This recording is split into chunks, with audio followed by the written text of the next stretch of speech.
In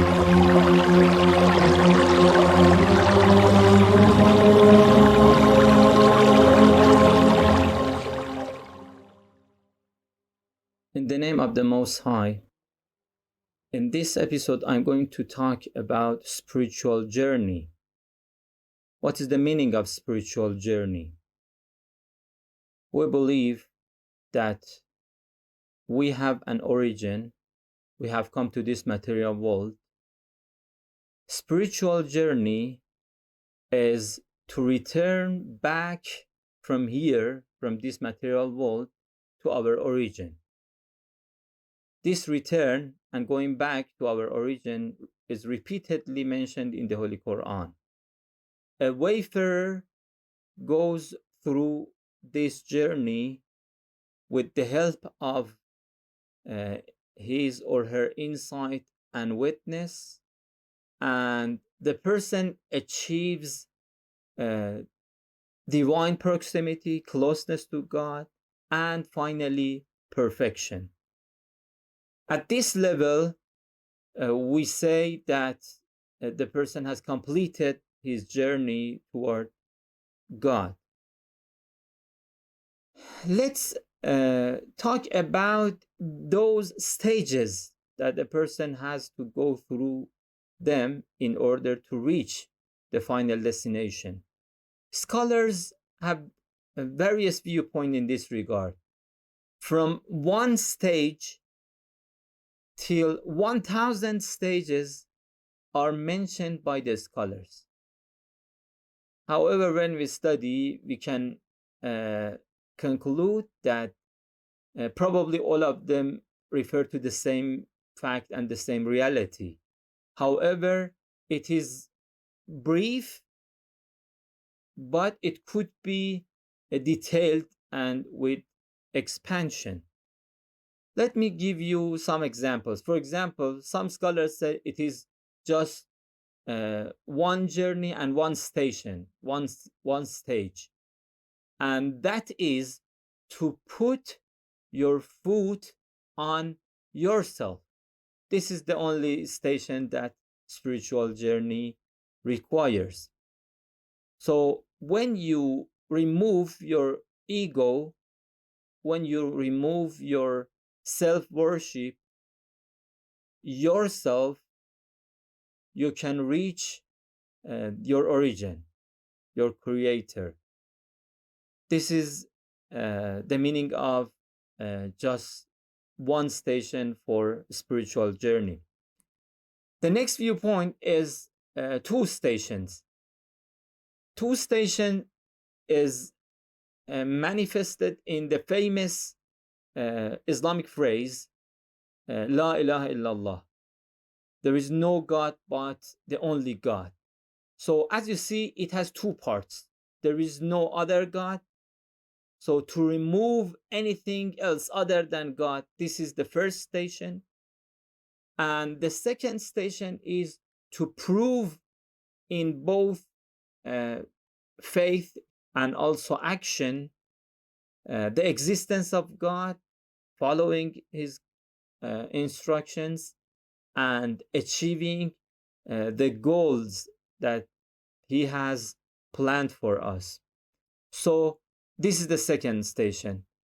Let me move to the next viewpoint, which is once again very famous among many scholars. They believe in order to complete spiritual journey, you have to go through 7 stations.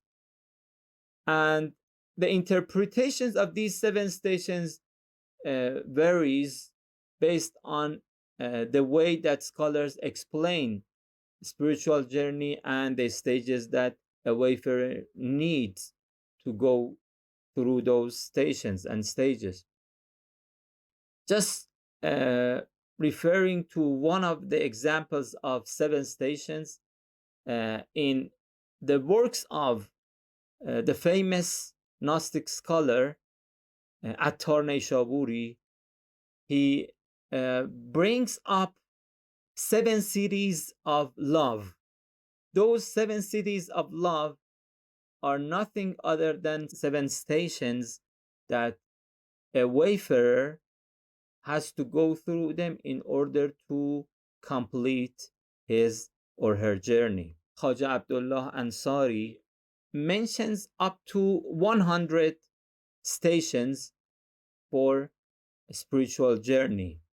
And the last one is 1000 stations that is mentioned by Sadr al-Muta'allihin, Mullah Sadra, who is the founder of the famous philosophical school of transcendent philosophy or transcendent theosophy, Al-Hikmah al-Muta'aliyah. So now I want to tell you, based on this reality, based on the reality of the real meaning of spiritual journey, we can divide people into three groups. The first group of people are those who start and complete their spiritual journey while they are living on earth and in this material life. This is the best possible way to go through this spiritual journey and to complete your journey. Why? Because those who start this journey while they're living, they enjoy, they establish relationship with the beloved, with God. This is why going through this spiritual journey toward their beloved is nothing other than joy and happiness and real prosperity and real calmness. This is the first group of people. The second group of people are those who start their journey by their faith in God and their faith in the teachings of God, in the teachings of the prophets of God. However, they do not complete the journey. They start the journey, but their main concern is not going back to God, is not strengthening good characteristics, godly characteristics in themselves, is not following fully and completely religious teachings. This is why, although they initiated their journey, they cannot complete their journey while they're living. For this group, there is opportunity to complete their journey after death. But after death, it is very difficult to complete the journey, whether in the world of Methal or intermediary world, or after this intermediary world in the day of judgment. And we believe as long as there is one subtle point of darkness, a person is not able to enter paradise. So in order to complete their journey toward their origin, there is a very difficult task to complete.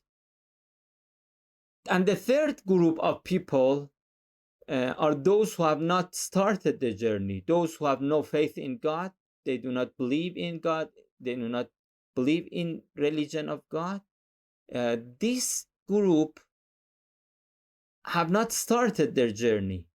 This is why after this world ends, after the finish of this material world, it changes to another form of existence. And another form of existence of this material world is nothing other than fire.